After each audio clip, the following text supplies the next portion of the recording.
By the way, if you have any questions as I go through this lecture, then please feel free, as always, to stop me and ask. It is so important that you understand this, even as boring as it may be. It is definitely serious consequences that will follow should you commit this capital offense. All right, so the agenda for this presentation, today we're going to read about examples of plagiarism, or not really read about them, but at least we're going to kind of mention examples of plagiarism that has occurred in real life, as well as consequences that individuals have faced because of plagiarism.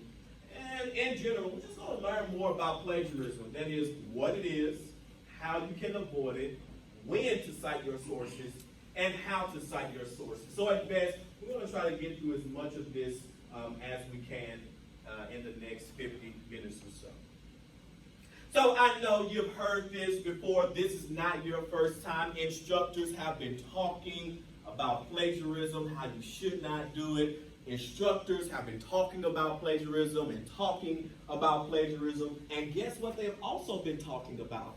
Plagiarism, right? They've been talking about it over and over again. If it's so bad, then why do students and even adults plagiarize? Well, interestingly enough, I saw a group of students on this campus here at Richland College, and believe it or not, they were talking about this very subject. I decided to just go ahead and snap a picture of that group of students who were in conversation, and I got their picture here on the screen. Can you dim the light for me, please, sir? Thank you. There they go. Right here at Richland College, sitting on our steps. And they were having conversations about plagiarism. And here are some of the excuses that they gave as it relates to plagiarism. I heard a couple of students say, well, it doesn't matter because my teacher doesn't care if I do it. Clearly, that student didn't have me as their instructor because I care. Everybody else does it. Why not me? Right? Using that bandwagon approach that if everybody else is doing it, let me get on the train and do it as well. Still, there were other excuses. Individuals saying the assignment was dumb, it was boring. This is way too hard. It's too easy. Why should I put much effort into this assignment, man? Let me just go on Google, type a little something in the search engine, and then copy and paste it, submit it, and hope for the best. Why should I put much effort in this assignment, right? Still, there were other excuses I've heard. I didn't know I had to cite my sources. Oh me, oh my, I did not know. I didn't understand the assignment and I needed some help, so I just went on Google just for a couple of sentences and a couple of ideas. I just needed some help, right? Still, there were other excuses. I had to, man, I got to pull up this GPA of mine. I got to get an A in this class, right? So I'm going to do what I got to do, right? Didn't have time to really put all of my effort into work, man. You got to understand, I got work, I got practice, I got rehearsal, I got kids, I got this, I got that, right? So I just, plagiarize a little here and there, right? But none of these excuses are acceptable when it comes to plagiarism. Plagiarism is a form of cheating. It's unethical and it will be treated as such.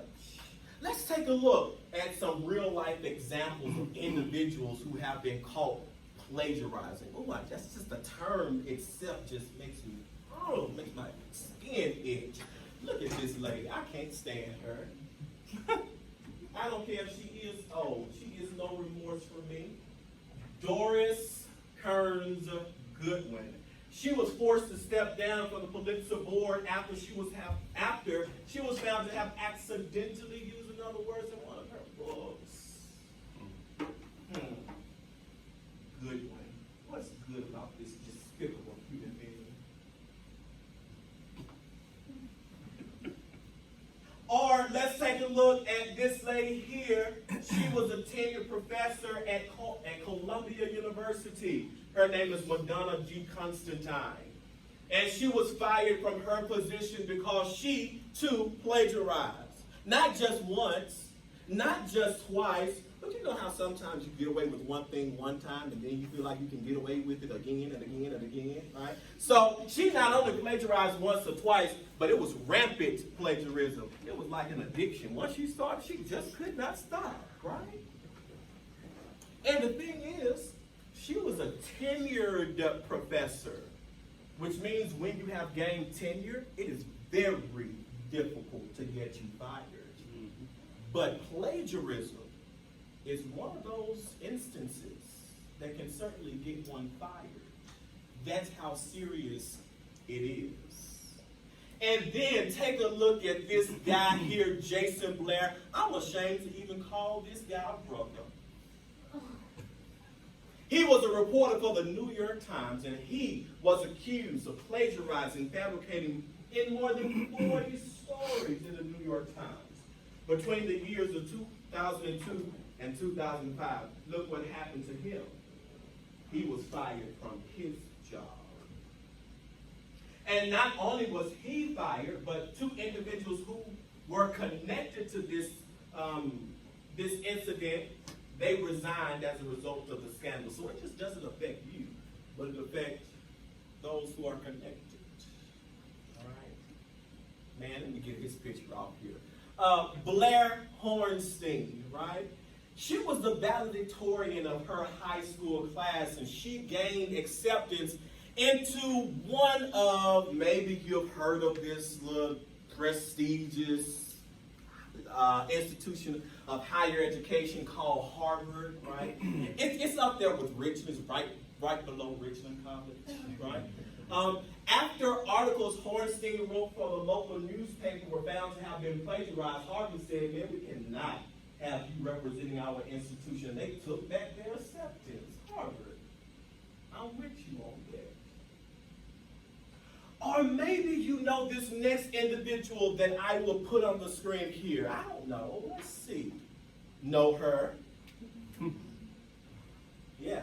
Melania Trump was accused of plagiarism 4 years ago in 2016 when she gave a speech at the National Republican Convention. She was accused of plagiarizing from a Michelle Obama speech from 2008. Let's take a look at this video here, and maybe you can help me determine whether or not it's plagiarism, because Melania said it's all her words. No surprises, we're talking about the speech that Melania Trump delivered to this convention last night. We knew we'd be doing that on Tuesday morning. What we didn't realize is that we would be talking about a couple of portions of that speech that appear to have been lifted almost word for word from a speech that Michelle Obama delivered to the Democratic National Convention back in 2008. Mrs. Trump said last night it wouldn't be a Trump campaign without drama and excitement, but this is probably not what they had in mind. Let's find out more about that. Here to break it down. Good morning, Matt and Savannah. I was on the convention floor last night as Melania Trump delivered that speech. It was widely praised when she wrapped it up, but less than an hour later, the conversation quickly turned. It was first picked up on Twitter, and the focus went from being on a supermodel's poise to questions of possible plagiarism. With a dramatic entrance made for TV, the billionaire showman Donald Trump introducing his wife to the Republican faithful for her eagerly anticipated primetime speech. But the would-be first couple's splashy convention debut quickly overshadowed by questions about similarities between Melania Trump's remarks and Michelle Obama's speech at the 2008 Democratic Convention. From a young age, my parents impressed on me the values that you work hard for what you want in life, that your word is your bond, and you do what you say and keep your promise. that you treat people with respect. Brock and I were raised with so many of the same values. Like, you work hard for what you want in life. That your word is your bond, that you do what you say you're gonna do. That you treat people with dignity and respect. Because we want our children in this nation to know that the only limit to your achievements is the strength of your dreams and your willingness to work for them. Because we want our children and all children in this nation to know that the only limit to the height of your achievements is the reach of your dreams and your willingness to work hard for them. Earlier, in an exclusive interview with Matt Lauer, Melania Trump talked about largely crafting the speech herself. Now, when we watch this next scene, I just want you to focus in on Donald Trump's facial expression and body language. To a degree, I don't even believe he believes what his wife is saying. But let's just take a look. I read it once over it, and that's all, because I wrote it and with a little help as possible. Overnight, Donald Trump ignoring the controversy, tweeting her speech and demeanor were absolutely incredible, very proud. The campaign later releasing a statement, but ducking questions about plagiarism. Melania's team of writers took notes on her life's inspirations and in some instances included fragments that reflected her own thinking. On the floor, Donald Trump Jr. set to speak tonight, giving his stepmother a glowing review. So to be able to watch it, for me, is it's totally surreal, and we don't get that emotional that easily. It's not our thing necessarily. We can see it in your eyes. It's surreal. On opening night, a fiery lineup of speakers with former New York City Mayor Rudy Giuliani letting loose. I am sick and tired of the defamation of Donald Trump by the media and by the Clinton campaign. Many of the speakers sharing a common target, Hillary Clinton. Yeah, that's right. Lock her up. Including an emotional appearance by the mother of an American killed in Benghazi. I blame Hillary Clinton personally for the death of my son. That's personally. The primetime event punctuating a chaotic opening day. Chair, the ayes have it. The RNC and Trump's allies steamrolling an anti-Trump uprising here. The Colorado delegation walked off the floor. The supporters of the Never Trump faction wanted a roll call on convention rules. A vote they were bound to lose, but would give them an opportunity to register their dissatisfaction. They just blatantly violated their own rules, and you saw a lot of people here very upset.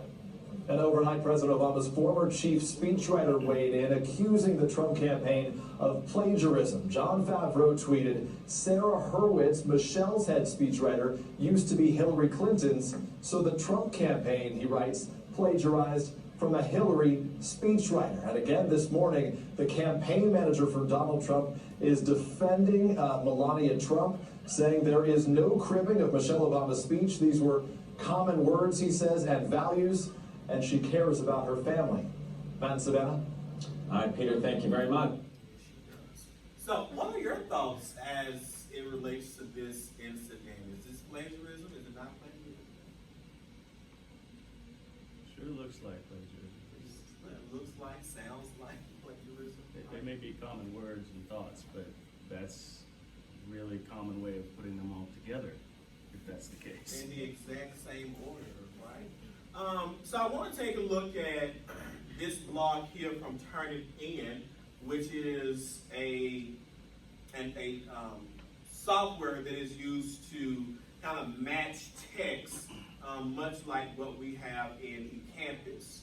And so Turnitin basically ran the Melania speech in the system and compared it to that of Michelle's speech from 2008. And these are some of the things they found. Number one, they highlighted that there's different kinds of plagiarism. The first kind is the non-creative kind. It's the lazy kind, right? That's the clone, right? That's where you copy and paste information from a site and you submit it without making any changes. That's the non-creative way.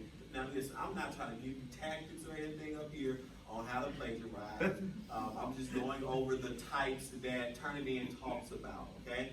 So we have here an excerpt from Michelle Obama's speech, and it's compared to an excerpt from Melania Trump's speech. And as you can tell, this is an example of cloning, right? Where we have here a 23-word excerpt that is spoken, written verbatim, right? Now, what are the chances of a 23-word phrase being the exact same of someone else and it just happened by coincidence? What's the chances of that happening?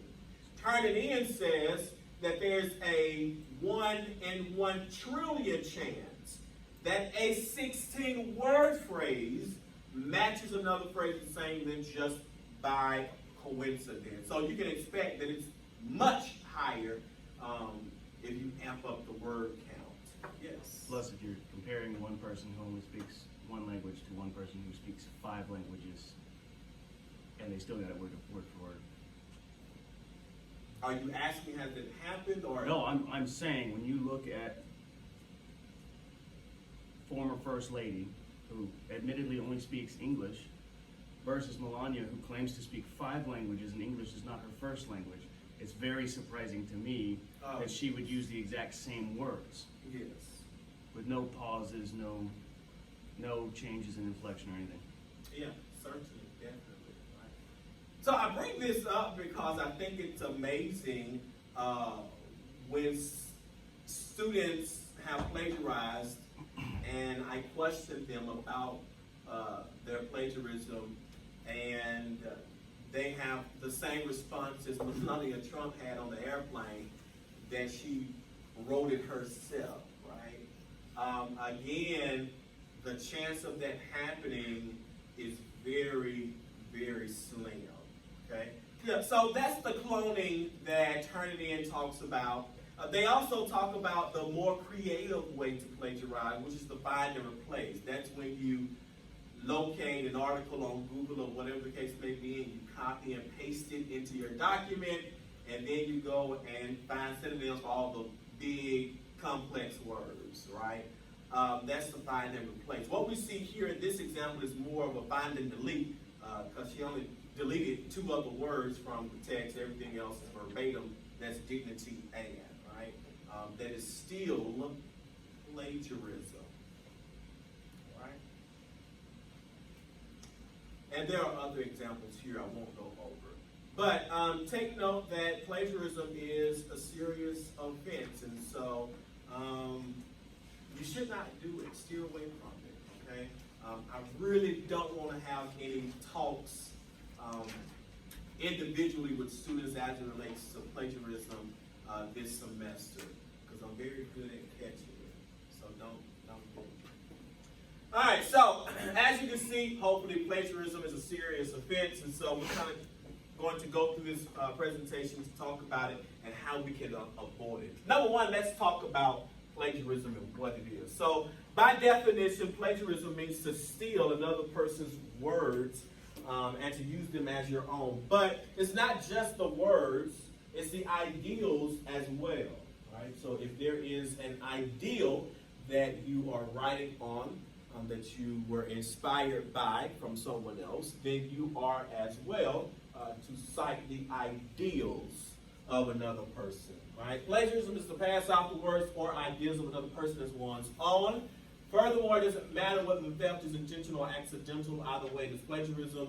In my career in teaching, I have not come across a lot of cases where there's accidental plagiarism, but if it comes up, then we can handle that accordingly.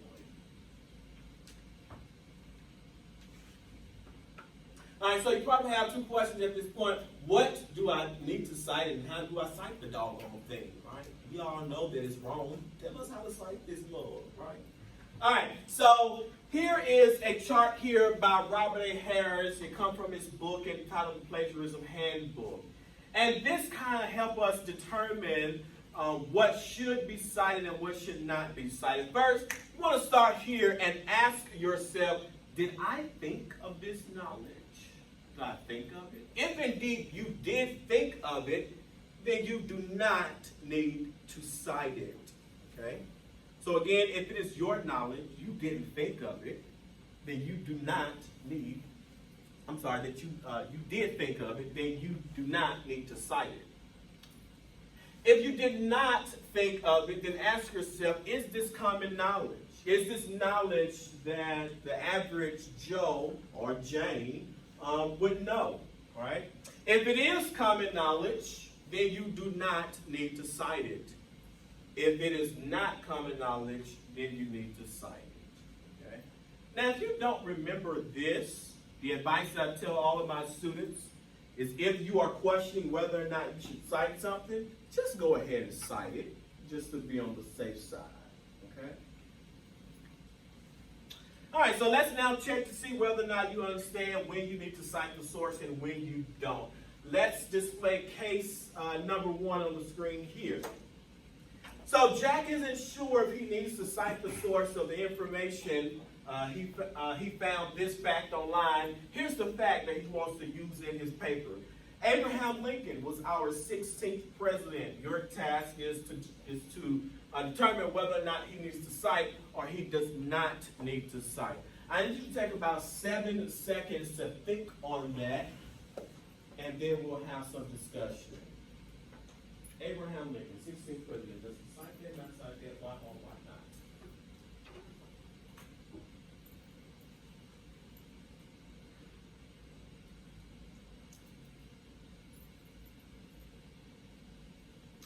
All right, by show of hands, who all say that Jack, yeah, he needs to cite this? Show of hands. So I'm assuming that everyone says that he does not have to cite this. Okay. All right. So can you talk to me about why Jack does not need to cite this information that he found online? And this is volunteer. It's common knowledge. Okay, yeah. Right, so this is seen as common, I couldn't have said it more elegant myself. This is common knowledge, right? And so it does not need to be cited, all right? Let's take a look at test case number 2. We talked about Jill, now you know we talked about Jack, let's now talk about Jill. All right, so in her paper on affirmative action, Jill found one source that explained that affirmative action, quote, evens the field of play by forcing equality among all players, end quote. Jill, in her paper, uses the phrase forcing equality. Take note now that she puts all the other parts of the source into her own words. What should Jill do? Take 7 seconds to think on this. Should she cite or should she not cite?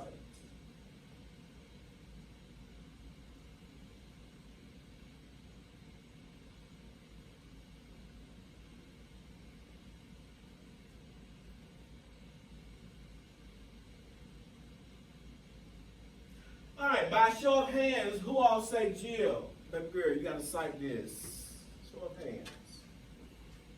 All right, can someone kind of explain to me why Jill needs to cite this information?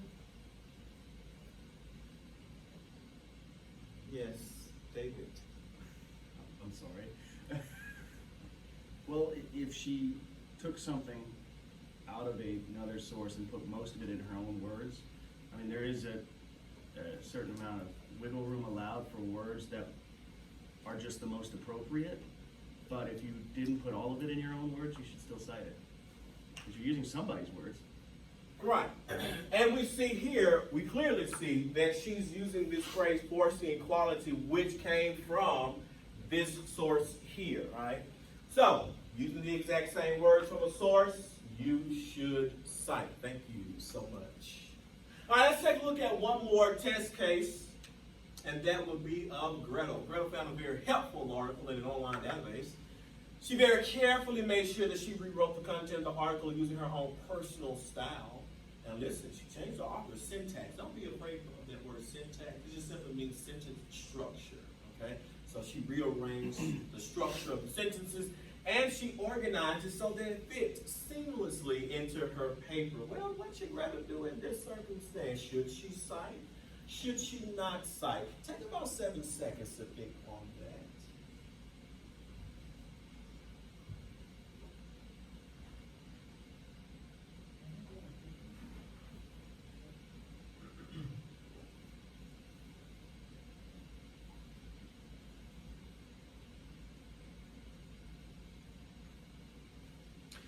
By show of hands, who all say, Gretel, you have to cite? You don't fail if you don't cite, Gretel. Okay, a majority of the class. All right. What did you say, cite or not cite? Cite. All right, so can you explain your reasoning as to why Gretel should cite her source? Gretel didn't know what she now know about. And she learned from the article. Right, so even though she put it into her own words, she's using information from another article, right? And so you still have to cite it even if you put it into your own words. All right, very good. So we have talked about plagiarism and how to avoid it. I want to talk about, or at least show you, some of the sources that's available to you in eCampus. If you log into eCampus and go onto our page, you will take note of the MLA documentation tab here. Let me kind of take you through a couple of documents. I won't go through all of it, but I do want to take a look at a couple of documents in this folder. This folder houses everything MLA, okay? So I've tried to gather all the sources and house them in one place just so you have a place where you can go should you have any questions as it relates to MLA. I think one of the more important documents that I'll go over for the sake of time is the first page of every essay format. Guys, I honestly don't want the formatting of your paper to be a concern for you. So I've already here given you the template of how to set your paper up in MLA format, right? You've probably heard that your paper should be Times New Roman, 12-point font, 1-inch margins on all sides, double space throughout. I don't want that to be an issue for you, okay? Formatting is the least of my concerns. What I'm concerned about is your content in your paper, okay? So use this template here to be sure that your paper is set up properly for MLA. All you have to do is go and delete the information that you need to delete and put in your information, right? So right here, you would delete this and type in your first and last name without changing the format, okay? You want to be sure that you click the header at the top.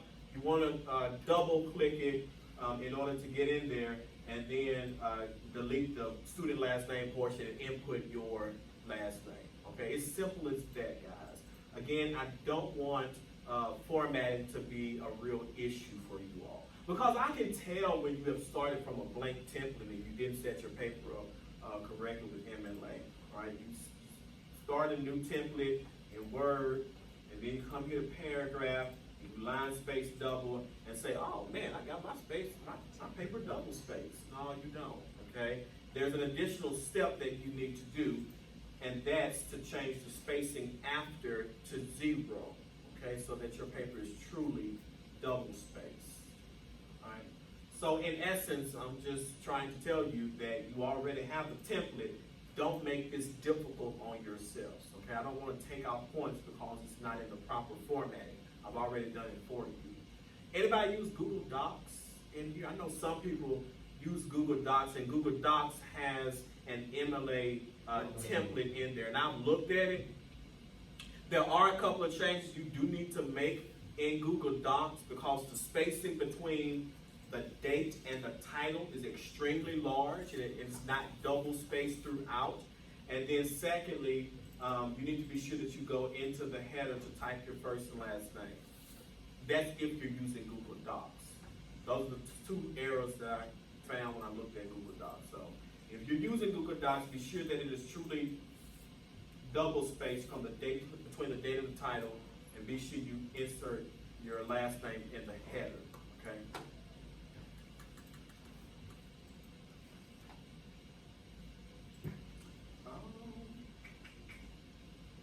That's all that I'll go over from this folder here, with the exception of this PowerPoint here, which a majority of this I've already went over, so I won't bore you with going over it more than once.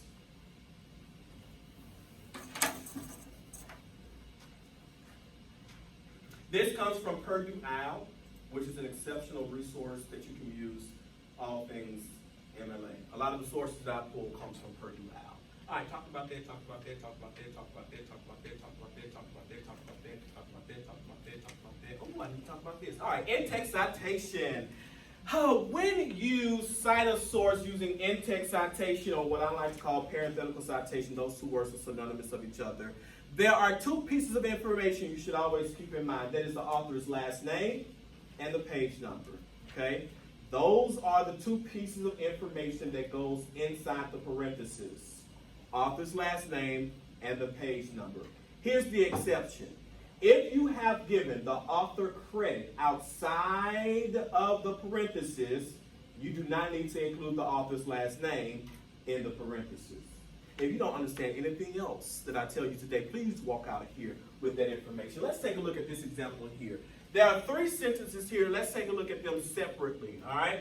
So sentence number 1 says, Wordsworth stated, and I apologize if these circles are not aligned appropriately, but just work with me. Wordsworth stated that romantic poetry was marked by a, and I do quote, spontaneous overflow of powerful feelings, end quote, 263. Notice that you have the citation here, 263, which represents what? Page number. Right, the page number. Take note that our author's last name is not in parentheses here because we have already given that author credit by stating his last name here, Wordsworth. Okay? So again, if you have given the author credit outside of the parentheses, then you do not need to also write the author's last name in parentheses. Second sentence. Romantic poetry is characterized by the, and I do quote, spontaneous overflow of powerful feelings, end quote, Wordsworth 263. In this second sentence here, you will take note that it does not include reference Wordsworth in the actual text, so we include it as a part of the in-text citation, okay? And then lastly, Wordsworth extensively explored the role of emotion in the creative process, page number 263. Again, we have given credit to Wordsworth. And please take note that just because it's not a direct quote, that doesn't mean that it doesn't need citation, right? This is an ideal for Wordsworth, so we still have to cite that source with a page number, okay? This slide is so important because you all will be doing a lot of this in this class, all right? If there is no known author for your paper, then we do an abbreviated title of the source. Notice that the title is in quotation marks because we put title of articles in quotation marks, okay?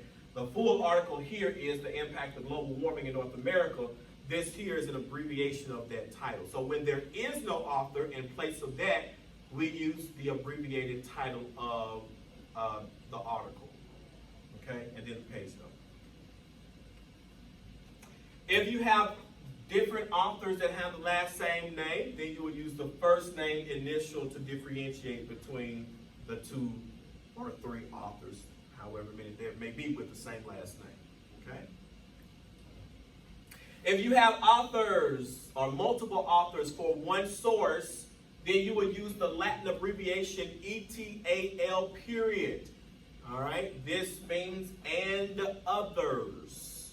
So whenever you have 3 or more authors, you list the first listed author and then use the Latin abbreviation ETAL as seen here outside of the parentheses and as seen here inside of the parentheses.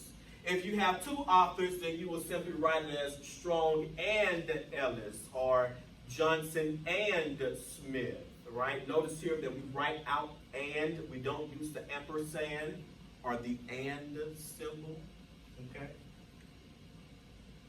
If we have works by the same author, then we use an abbreviated title to differentiate what work we are referencing. We don't cite the Bible. If we have sources that don't have page numbers, which may happen, we simply use the author's last name and we omit the page number because we don't know what it is. We don't make up information here, so we don't put it if we don't have it. And then the last thing I want to talk about is adding words and omitting words. It may be that you need to add words in order for your writing to flow smoothly. And so if you need to add word to a quotation, then you do so by enclosing those added words using brackets. And then if you need to delete words from a quote because it has nothing to do with what you're writing about, then you use the ellipses, or what we call the three dots, the dot, dot, dot. Okay, so you use brackets to add words, you use the ellipses to omit or delete words. Okay, and